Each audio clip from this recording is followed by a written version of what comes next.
Hello tout le monde, je m'appelle Jeanne, j'ai 24 ans et sur cette chaîne nous explorerons ensemble les aspects de la foi chrétienne dans notre vie quotidienne. Avant de te donner mes conseils pour être toi-même, totalement toi-même en tant que chrétien dans cette société qui s'éloigne de Jésus le plus possible, je vais t'inviter à t'abonner à cette chaîne YouTube et à liker cette vidéo. Ça m'encourage énormément et surtout à booster cette chaîne YouTube et à présenter l'évangile à ceux qui ne la connaissent pas. Comme je disais, aujourd'hui on va parler d'un sujet très important.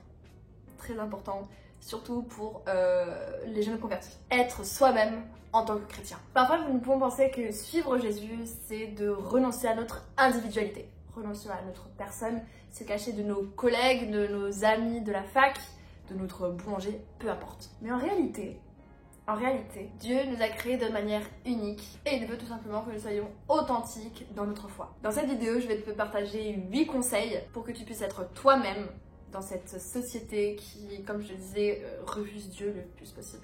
Mais avant de donner mes conseils pour être toi-même et confortable dans cette société, j'aimerais te lire ce verset qui se trouve dans Psaume 139, versets 13 à 14, qui dit « C'est toi qui as formé mes reins, qui m'as tissé dans le sein de ma mère. Je te loue de ce que je suis une créature si merveilleuse. Tes œuvres sont admirables et mon âme le reconnaît bien. » Dieu nous a créés tels quels, il nous a créés de manière tous uniques et différentes parce que c'était son plan. Donc on va commencer avec les conseils. Alors, conseil numéro 1, pour que tu puisses être confiant dans qui tu es, dans ton identité avec Jésus, c'est tout simplement connaître son identité en Christ. En tant que chrétien, notre identité fondamentale ne provient pas de ce que le monde dit de nous, mais de ce que pense Dieu, Jésus, de nous. Je sais pas si c'est très clair, je vais m'expliquer. Lorsqu'on comprend en fait qui nous sommes réellement en Christ, on peut vivre avec confiance et pleine assurance. Et en plus en étant fidèle à nous-mêmes. Je vais t'expliquer. En fait, la connaissance de ton identité en Christ s'acquiert tout simplement dans un espèce de processus qui se développe en fait comme une relation que tu as avec un ami. C'est pareil. Pour avoir ton identité en Christ qui est fondamentalement basée sur Christ, il faut que tu passes du temps avec ton Créateur. Et ta relation avec le Seigneur se développe tout simplement à mesure que l'on grandit dans notre relation avec lui. Et tout simplement, comme je te l'ai dit, en fait, pour grandir avec le Seigneur, il faut que tu lises la parole, que tu pries le Seigneur, que tu crois ce qu'il a écrit dans la parole, de suivre Jésus, etc. Conseil numéro 2, soyez vrais dans vos relations, soyez authentiques. Et je ne parle pas seulement avec les chrétiens, mais avec aussi les non-chrétiens, justement. L'authenticité est essentielle. L'authenticité est essentielle dans nos relations avec les autres. Vraiment, je vous conseille vraiment d'être honnête et d'être ouvert avec les autres. Comme partager vos soucis, vos victoires avec le Seigneur et offrez vraiment un soutien réel avec les personnes qui vous entourent. Et vraiment, c'est un truc que j'ai vraiment remarqué quand je suis vraiment moi-même, quand j'essaye pas de me cacher, etc. Tout simplement, et sans de me lancer de fleurs ou quoi, j'inspire les autres à vouloir grandir avec le Seigneur automatiquement, vous voyez. Donc c'est pour ça, soyez authentiques, soyez vous-même avec les autres. Conseil numéro 3. Ne négligez pas vos talents et vos passions. Comme je vous l'ai dit, Dieu nous a créés de manière unique. Mais il nous a créés aussi de manière unique avec des passions et des talents qu'on a en nous. Surtout, n'ignorez pas ces talents. Ne les ignorez pas, bien au contraire. Mais cherchez vraiment à les développer, non pas pour votre gloire, pour notre gloire à nous, mais pour celle de notre Seigneur. Dans 1 Corinthiens 10, verset 31, il est dit « Soit donc que vous mangiez, soit que vous buviez, soit que vous fassiez quelque chose d'autre, faites tout pour la gloire de Dieu. » On se rend pas compte, mais en fait notre personnalité, nos talents, ce que l'on dégage, ce que l'on fait en fait, peuvent être des moyens de témoignage pour ceux qui ne le connaissent pas en fait, pour ceux qui ne connaissent pas le Christ. Et en fait nos passions aussi peuvent aussi témoigner de l'amour de Dieu pour les autres, tout simplement. Conseil numéro 4, pour être confiant dans votre relation personnelle avec Dieu, dans cette société, c'est de rester ancré dans la parole de Dieu. La Bible est notre source de vérité, notre source de notre pain quotidien en fait qu'on doit ingurgiter tous les jours, comme de la nourriture en fait. La Bible vraiment, c'est notre guide. Ce n'est pas rien. En vous plongeant dans la parole, en lisant la Bible, en la méditant, en l'apprenant, tu vas développer en fait ta personnalité, qui tu es, et à découvrir aussi des valeurs qui vont t'aider à être toi-même tout en marchant avec le Seigneur. Moi je me suis rendu compte vraiment que c'est avec la parole de Dieu que ma personnalité, que mon identité c'est structuré. C'est pas grâce à autre chose, c'est pas grâce à un livre de développement personnel ou quoi. Oui, ça peut m'apporter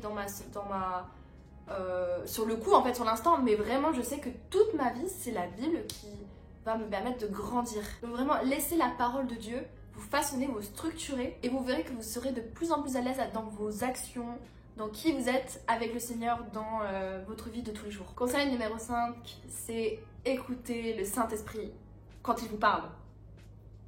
C'est important. Avant de remonter au ciel, Jésus nous a laissé son Saint-Esprit pour qu'il puisse être notre guide, pour qu'il puisse nous aider. Prenez vraiment le temps d'écouter sa voix. Prenez vraiment le temps de pouvoir faire abstraction de tout ce qu'il y a autour de vous pour écouter uniquement le Saint-Esprit. Et pour écouter le Saint-Esprit, il faut que vous ayez des moments dans votre journée où vous passez votre temps avec le Seigneur. Passez un moment de qualité avec lui, pas en 2 secondes, etc. Je sais que certains d'entre vous, ou même moi aussi, parfois, je néglige un peu ce moment de qualité en fait, en faisant d'autres choses qui prennent le dessus sur ma relation avec Dieu, tout simplement. C'est pour ça, vraiment, prenez le temps, genre, je sais pas moi, 1 minute ou 2, si vous êtes vraiment occupé, vous avez des enfants, vous avez un mari ou une femme, vous avez un travail qui vous prend énormément de temps, prenez 1 ou 2 minutes. Le Seigneur, il comprendra. Et il y a aussi une question de saison, j'en ferai une autre vidéo. Si vous êtes dans un cas particulier, etc., c'est compréhensible.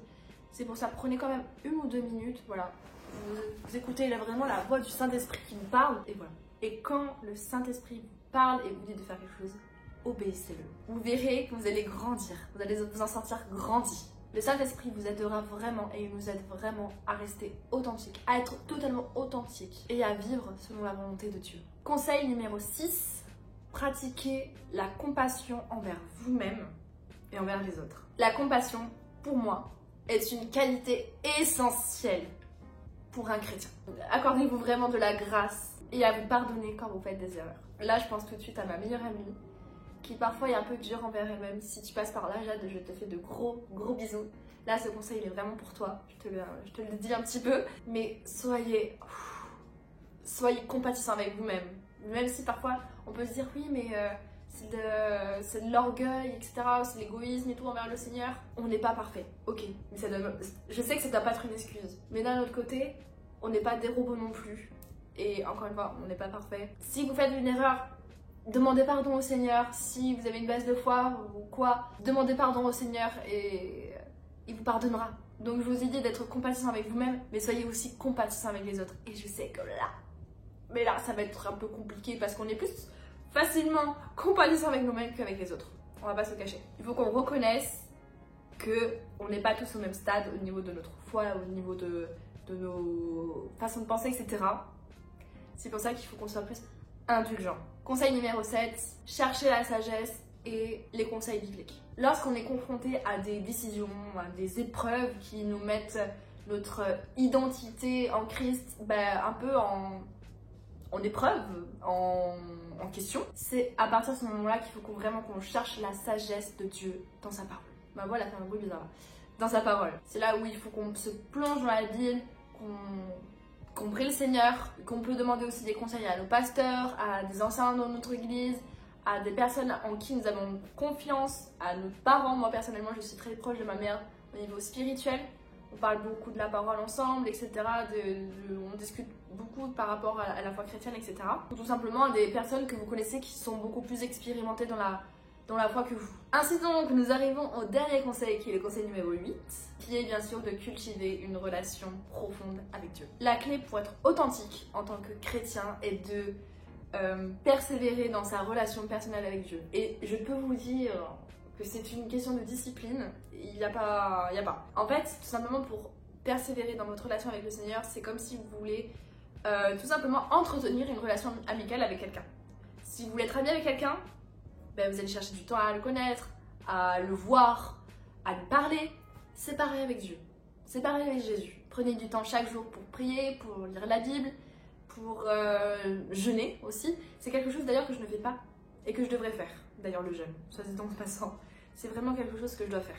Et vous allez voir que plus vous allez grandir dans votre relation personnelle avec Dieu, dans votre relation avec lui, et plus vous serez vraiment serein en tant que chrétien et plus confiant dans votre identité en Christ dans cette société. Pour conclure cette vidéo, et oui, déjà c'est déjà la fin, mais j'aimerais faire une petite conclusion. Être chrétien et être soi-même vont de pair.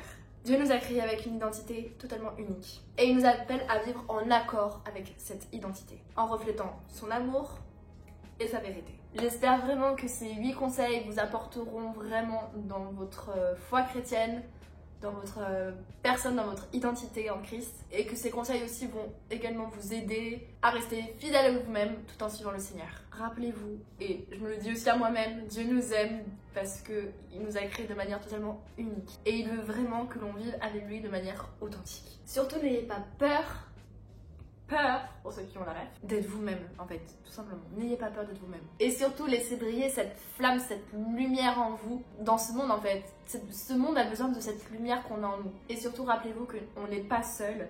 Dieu est avec nous et il nous accompagnera tout le long de notre vie. Amen. Vraiment, j'espère vraiment que ces conseils vous serviront dans votre vie de tous les jours. J'espère que cette vidéo t'aura parlé, à toi qui me regarde. Je te fais de gros bisous, de gros bisous.